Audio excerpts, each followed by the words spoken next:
January 17, 1945. Somewhere in the Ardennes forest, Belgium. The snow falls in silent curtains over twisted pines and shattered stone. A young German panzer commander named Oberleutnant Klaus Hartmann stands in the commander's cupola of his Panther Ausf. G, breath-forming clouds in the iron-cold air. His fingers, stiff inside woolen gloves, grip the rim of the hatch. Around him, the forest exhales fog and wood smoke. 4 more Panthers idle in a staggered line among the trees, their long 75mm guns trained eastward, watching the road that cuts through this valley like a scar. Hartmann has been told the Americans are retreating. He has been told their tanks are inferior, their crews poorly trained, their doctrine outdated. He has been told this since Normandy.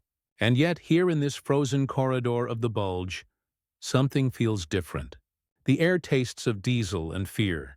Behind him, somewhere beyond the ridge, he hears the low growl of engines, not the high whine of German machinery, but something deeper, something American. He does not yet know that within the hour, all 5 of his Panthers will be burning. He does not yet know that the thing which kills them will approach not from the front, where his thick glasses armor and powerful gun give him every advantage, but from behind, where the Panther is soft as butter. And he does not yet know that the man who orchestrates this killing stroke will do so using a piece of equipment his own comrades once mocked as pointless, clumsy, and backwards. They called it the rear-facing ball mount. Some called it the turret basket extension. Others simply called it stupid. After all, why would you ever need to fire a medium tank's main gun to the rear? Tanks advance. Tanks press forward. Tanks do not retreat. That was the doctrine. That was the theory. But war, as Hartmann is about to learn, has little patience for theory. The story of this rear-facing turret mount begins not in the Ardennes, not in Belgium, not even in Europe. It begins 18 months earlier, in the sand and gravel testing grounds of the Aberdeen Proving Ground in Maryland, where American engineers are trying to solve a problem no one else thinks exists.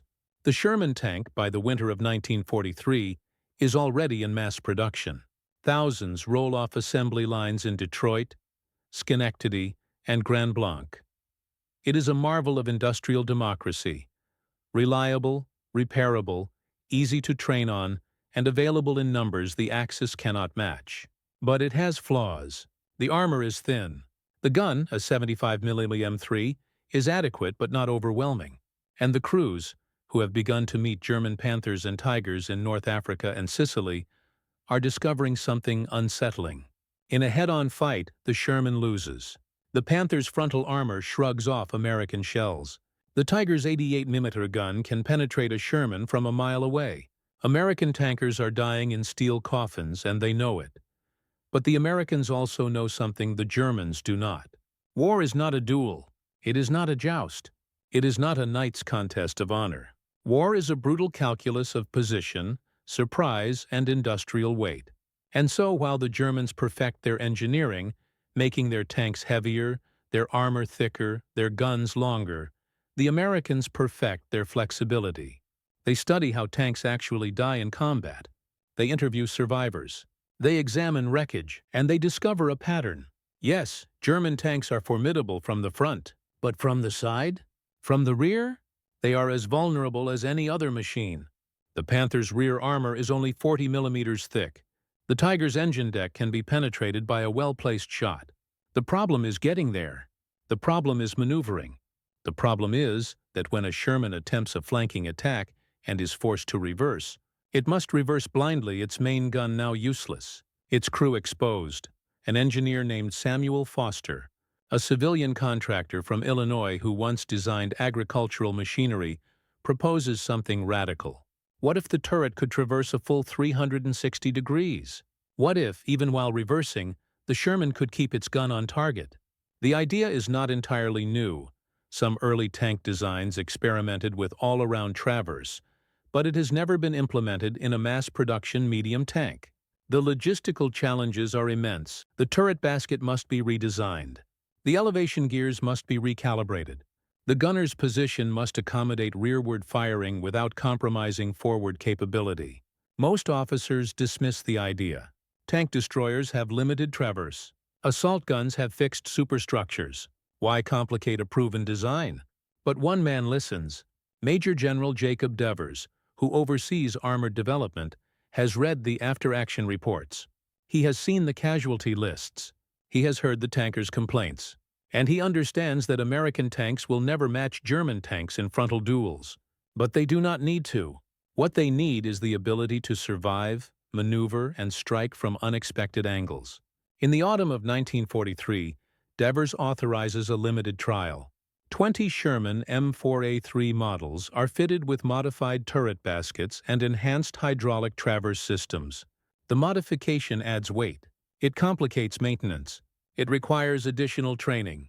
And when the first test crews see it, they laugh. One crew commander calls it the coward's cannon. Another says it is a solution looking for a problem. They practice firing drills, forward, left, right, and then, awkwardly, to the rear. The gunner must twist in his seat. The loader must shift position. The commander must call corrections over his shoulder. It feels unnatural. It feels wrong.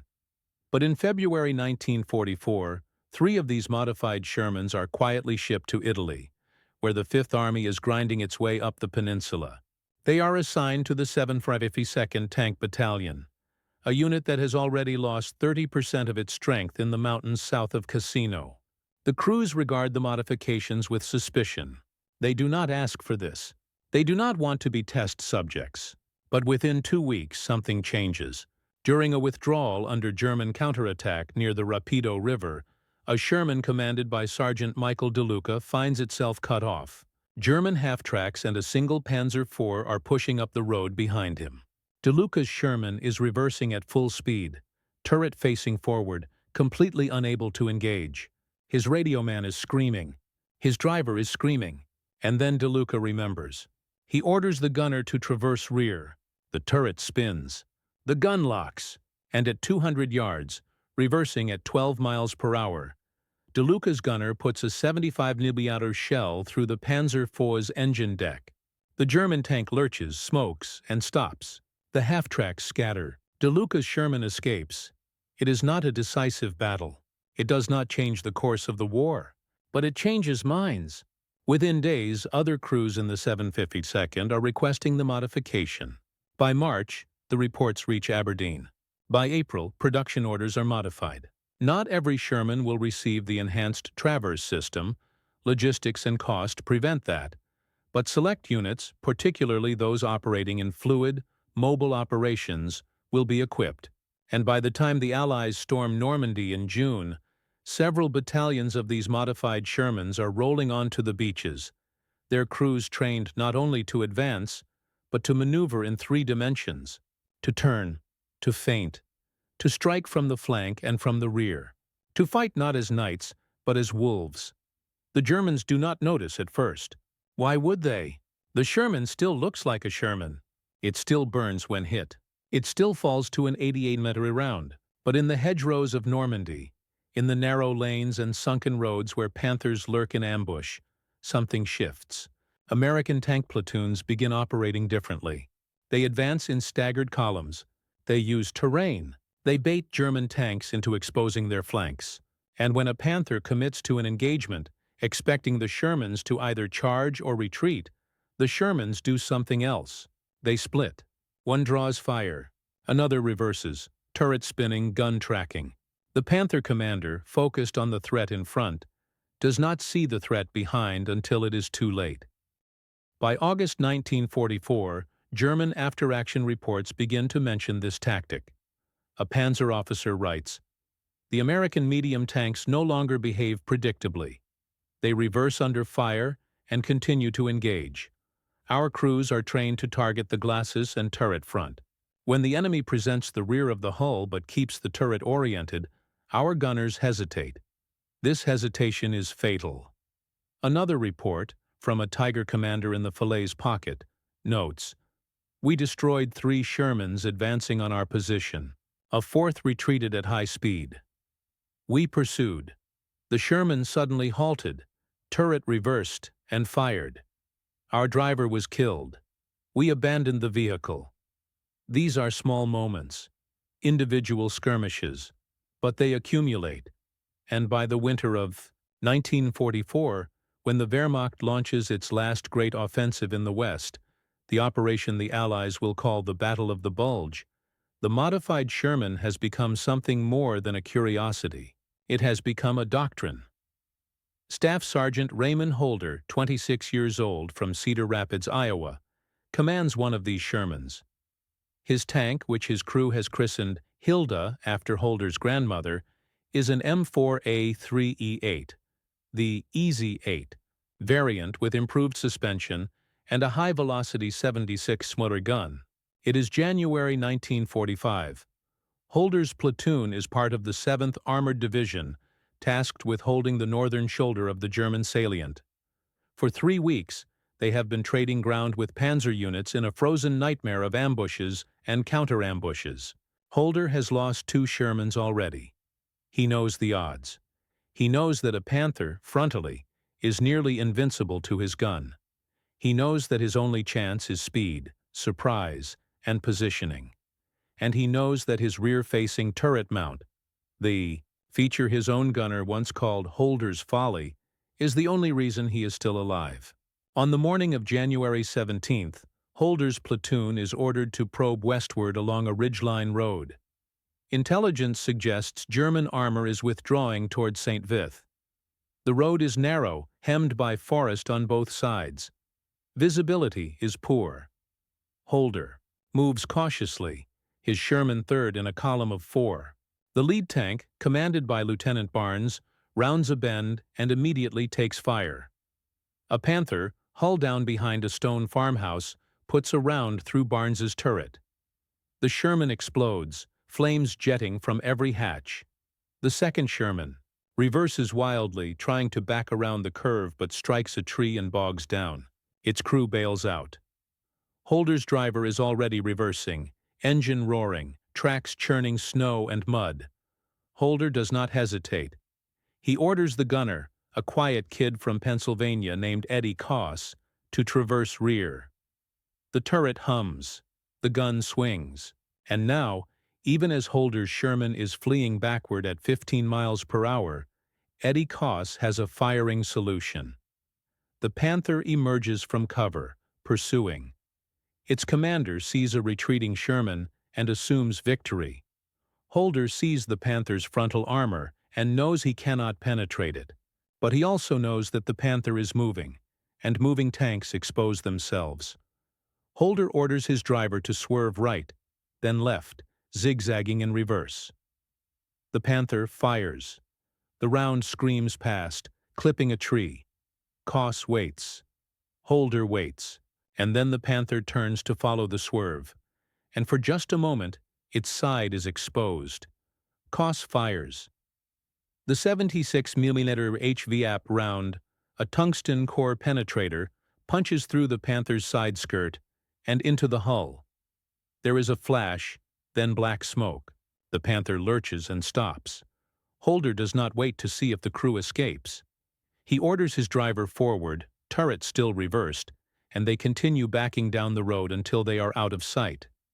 But the fight is not over. Intelligence has it wrong. The Germans are not withdrawing. They are repositioning. And as Holder's Sherman retreats around another bend, he sees them. 4 more Panthers, advancing in a loose wedge, engines growling, guns sweeping the tree line. Holder's stomach drops. 4 Panthers. 1 Sherman. In any conventional engagement, this is suicide. But Holder does not think conventionally. He has been trained by survivors, and survivors do not fight fair. He radios his 4th Sherman, the one that managed to avoid the initial ambush, and orders it to position itself on the far side of a low stone wall, hull down, hidden. Then Holder does something insane. He drives forward directly toward the Panthers, turret facing rearward, as if he is retreating in reverse. The German commanders see a Sherman backing toward them, apparently fleeing. They see its rear deck, its engine grills, its vulnerable armor. They accelerate, hungry for the kill. Holder counts seconds, His driver is sweating. Koss is silent, eye pressed to the scope, tracking the Panthers even as the Sherman's hull faces away. The Panthers close to 300 yards. 200. Holder waits. The lead Panther fires. The shell shrieks past, so close that Holder feels the heat. And then Holder gives the order. His driver slams the transmission into forward, and the Sherman lurches ahead, engine screaming. At the same instant, Koss fires. The 76mm round catches the lead Panther in the lower glasses, a weak point where the armor is thin. The tank shudders and stops. The second Panther swerves, trying to flank, and as it turns, the hidden Sherman behind the stone wall opens fire, striking it in the turret ring. The Panther spins, turret jammed, and the crew bails. The third and fourth Panthers realize the trap. They begin to reverse, but now Holder has momentum. His driver accelerates forward, closing the distance, and Holder orders Koss to traverse forward. The turret spins. The gun locks. At 100 yards, nearly point blank for a tank engagement, Koss fires into the belly of the third Panther as it reverses, striking the thinner underside armor. The explosion lifts the Panther's front end off the ground. The fourth Panther, now alone, turns to flee. But Holder's driver is faster. They chase. The Panther commander, panicking, does not watch his rear. And as the German tank barrels backward down the road, Holder orders his gunner to traverse rear again. The turret spins. Koss fires. The round enters the Panther's engine compartment, and the tank erupts in flame. 5 Panthers, 1 Sherman, in 12 minutes. Holder sits in his commander's seat, ears ringing, hands shaking. His crew is silent. Koss stares at his scope as if he does not believe what he has just done. The driver, a farm boy from Nebraska named Tommy Wells, whispers a prayer. And Holder, who once thought the rear-facing turret mount was a waste of metal and time, who once joked that only cowards fire backward, understands now what the engineers understood. That flexibility is survival. That doctrine is not destiny. That the ability to engage in any direction, at any time, transforms the tank from a battering ram into a predator. The story spreads. By February, Holder's engagement is being analyzed at Fort Knox. By March, the after-action report reaches Patton's 3rd Army headquarters, where it is read aloud to a room full of skeptical officers. Some still dismiss it as luck. Others see it as validation. But the tankers themselves, the men who climb into steel boxes every morning knowing they might burn before nightfall, they see it as hope. Because the rear-facing turret mount, ridiculous as it seemed, has given them something the Germans do not have. Options. The ability to retreat without surrendering firepower. The ability to bait, to feint, to confuse, to turn a withdrawal into an ambush, to turn a duel into a hunt. The Germans, meanwhile, are baffled. Their tank doctrine is built on superiority of armor and firepower. The Panther is engineered to dominate frontal engagements. The Tiger is designed to be invincible from the front. And for a time, this works. But as the war grinds into its final months, German tanks find themselves increasingly outnumbered, outmaneuvered, and struck from angles they never anticipated. A Panther commander, who has trained for years to engage enemy tanks at range to exploit his superior gun and armor, finds himself burning after being shot from behind by a tank he thought was fleeing. A Tiger crew, confident in their frontal invincibility, is destroyed by a Sherman that reversed around a building, traversed its turret, and fired into the Tiger's side. These are not the clean, honorable duels the Wehrmacht expected. These are ugly, pragmatic killings, and they work. By April 1945, as the Allies cross the Rhine and drive into the heart of Germany, the modified Shermans are no longer experimental. They are standard in many units. Crews train obsessively on turret traverse speed, on firing while reversing, on using terrain to mask their movements. They do not try to outgun the Panthers and Tigers. They outthink them. And the Germans, for all their engineering brilliance, for all their superior armor and firepower, have no answer. Because their doctrine does not allow for retreat. Their tanks are designed to attack, to hold ground, to absorb punishment from the front. When forced to withdraw, they are clumsy, slow, vulnerable. The Panthers' reverse speed is only 4 kilometers per hour. The Tigers is even slower. A Sherman, by contrast, can reverse at nearly 20 kilometers per hour, turret tracking, gun ready. In the chaos of a fluid battlefield, this difference is everything. There is a scene, late in the war, that captures this transformation. A young Panzer officer captured near the Ruhr is being interrogated by American intelligence. He is asked why his unit, which possessed superior tanks and experienced crews, was repeatedly defeated by numerically inferior American forces. He pauses.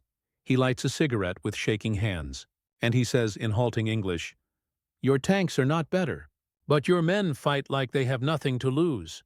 They run, and then they do not run. They turn. They are always turning. We cannot predict them. We train to fight soldiers. You send us hunters." This is the deeper truth of the rear-facing turret mount. It is not a technological marvel. It is not a superweapon. It is a reflection of a different way of thinking. The Germans built their tanks to embody strength, dominance, and the crushing inevitability of armored warfare. They built machines that said, "We are superior, and we will prove it in direct combat." The Americans built their tanks to embody adaptability, mass production, and the pragmatic recognition that war is not about honor. It is about survival and victory. They built machines that said, "We will find a way." And the rear-facing turret mount, absurd as it seemed to men raised on the doctrine of forward assault, became a symbol of that philosophy. The willingness to retreat without shame, the ability to strike from any angle, the understanding that the only fair fight is the one you win. Raymond Holder survives the war. He returns to Cedar Rapids in the summer of 1945, a bronze star pinned to his chest, a Purple Heart for shrapnel wounds he barely remembers receiving. He does not talk much about the war. But sometimes, at night, sitting on the porch of the farmhouse where he grew up, he thinks about that moment on the Ridgeline Road. The way the Panther looked, emerging from the snow, confident and lethal. The way his gunner's hands moved on the controls, smooth and certain. The way the turret spun, and the gun fired, and the impossible became real. He thinks about the engineers who designed that turret mount, who were mocked and dismissed, who built it anyway because they believed it might save lives. And he thinks about the German commander, Klaus Hartmann, whose name he never learned, whose face he never saw, who burned in a Panther because his doctrine told him tanks do not fight backward. War is full of these ironies. The thing you laugh at becomes the thing that saves you. The weapon you dismiss becomes the weapon that wins. And the Sherman tank, derided by so many as a death trap, as the inferior machine, as a symbol of American industrial compromise, becomes the tank that outlasts, outfights, and outlives the technologically superior monsters arrayed against it. Not because it is better in a duel, but because it is better in a war. Because its crews can adapt, improvise, and survive. Because it can fight forward, sideways, and yes, when necessary, backward. The rear-facing turret mount is eventually phased out. After the war, as tank doctrine evolves and new designs emerge, the need for rearward fire diminishes. Tanks grow faster. Communication improves. The battlefield changes.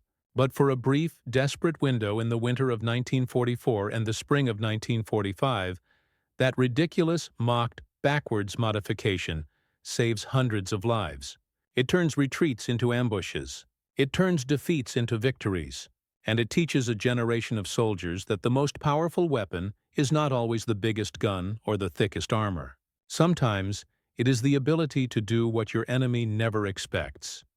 On a hill overlooking the Ardennes, where snow still falls in silent curtains, there is a small monument.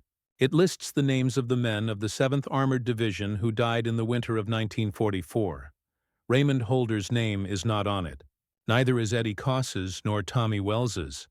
They lived. And they lived because someone, somewhere in a testing ground in Maryland, looked at a tank and asked a question no one else thought to ask. What if we could fire backward? It is a small question. But war is made of small questions. And sometimes, the smallest question holds the largest answer.